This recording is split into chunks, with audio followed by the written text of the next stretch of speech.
Which is better in Python, Del or Delattr? This may be silly, but it's been nagging the back of my brain for a while. Python gives us two built-in ways to delete attributes from objects, the del command word and the Delattr built-in function. I prefer Delattr because I think it's a bit more explicit. But I'm wondering if there might be under-the-hood differences between them.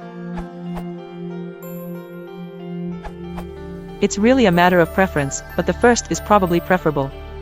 I'd only use the second one if you don't know the name of the attribute that you're deleting ahead of time.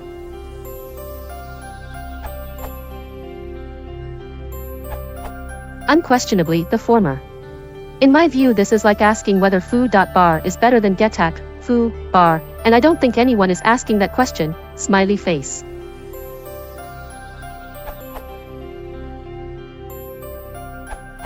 The first is more efficient than the second. Del foo.bar compiles to 2 bytecode instructions, whereas Delattr, foo, bar, takes 5.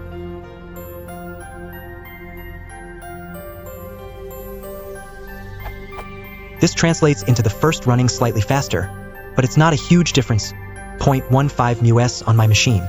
Like the others have said, you should really only use the second form when the attribute that you're deleting is determined dynamically. Edited to show the bytecode instructions generated inside a function, where the compiler can use load_fast and load_syllable.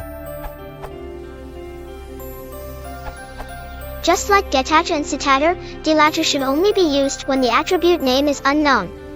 In that sense, it's roughly equivalent to several Python features that are used to access built-in functionality at a lower level than you normally have available, such as __import___ instead of import and operator.add instead of plus.